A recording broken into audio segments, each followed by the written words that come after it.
All right, so Hengist and Rob, we're talking about terrain. So let's look at terrain in big LaCroix water bottles.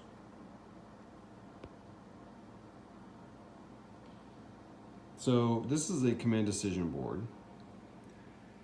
Command decision puts lots of terrain on their boards. See all those little gray fields? Those are all bocage fields. So they look like that. Now mine are small. These are done for, that's a 6x6 table. I mean, even the most beginning level command decision are 6x6 table. And look at all that hedge in 15 mil. Anyway, so I play it, I kind of scale it down. Not quite centimeter per inch, but a little bigger than a centimeter per inch. So it's a very busy table. And so they were talking about terrain and wanting to, so you see Hengist's tables. His tables are full and they look awesome. I'm not sure if I've seen any of Rob's tables from History of Wargames podcast. I'm sure I have. I just didn't know I was looking at his table. So there's some open area there. There's hills. They also have ridges and stuff, which I kind of like, blocks, but they're not a full hill. So they were talking about terrain and having a lot of it. So I think it kind of depends a little bit on the rules you're playing. So command decision has a lot of terrain, and I'd have to kind of look back at the rules to see why that might be, but like Crossfire, it tells you need a ton of terrain, kind of like this, I think, probably a little bit more even, because when you get out in the open, if you get like this would not be good in Crossfire. Like you could see all the way down that road. You could technically say I can see all the way to that bridge. In fact, you probably could say that. So, whoops, not that. So right there, right? All the way down. There's the truck there, and there's an infantry unit there. So in Crossfire, I don't think there's any range for the gun, so I could shoot all the way down that road. So that'd be bad.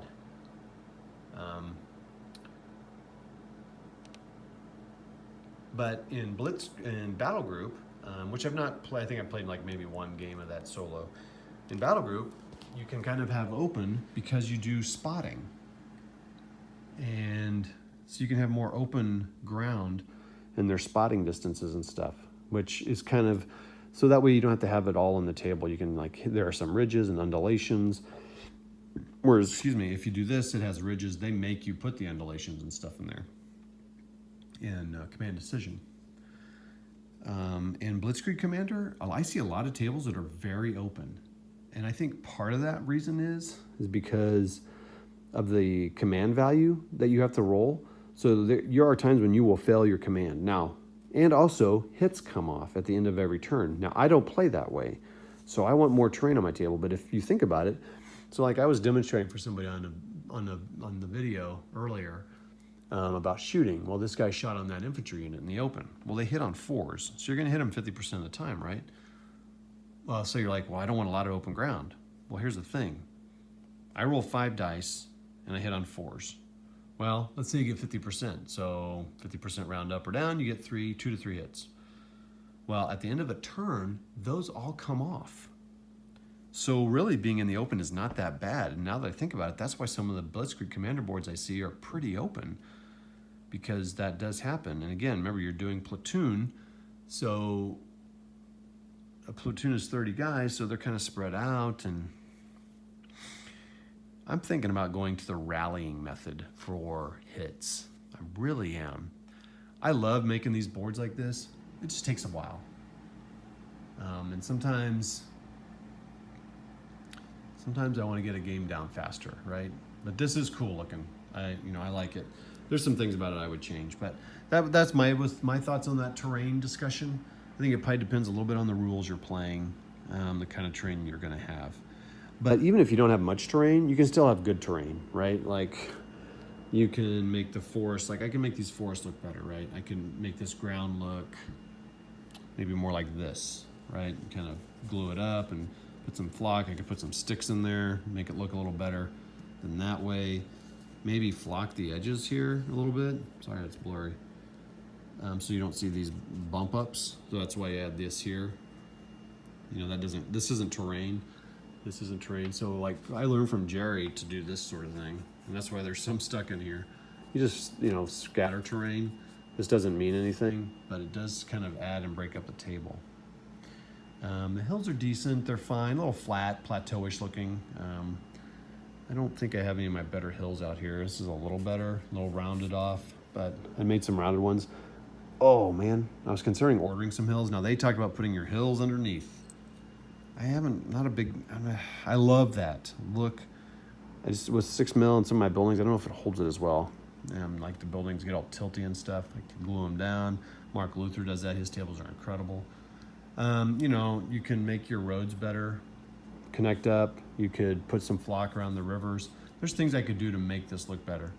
These buildings, I don't worry about not having anything around them. They talked about putting bases on your buildings. I would agree with that. David, oh my gosh, his last name just suddenly left me. David does that here. It's incredible. I think I'm blocking the microphone here.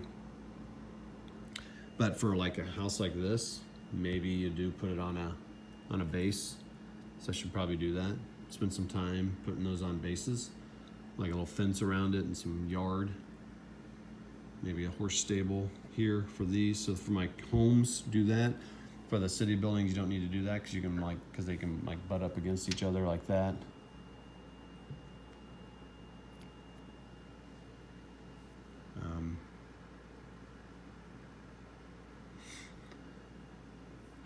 You know, there's things I could do.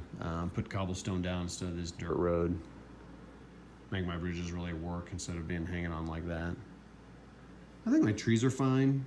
I'm really tempted in 6 mil to go to where it's just this terrain here, of this clump foliage as the forest. Now some make it so you can lift it up and put the troops underneath it. I would probably just leave them here and put the troops on top. I'd be okay with that. Because I'd forget the troops are under there. That makes sense. And then the buildings would be monopoly buildings. So if I'm playing in platoon or company scale, that seems, you know, maybe you do that. And save these for when there are squads.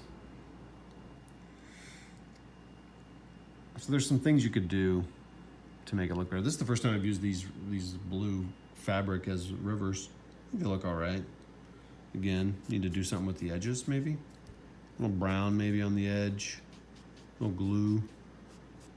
I think if you put that down, looks all right. If you lined them, maybe even glue some of this, maybe make them whiter, then maybe glue some of this. I might do that with the thing and see what that looks like. I need to buy up like 50 bags of clump foliage.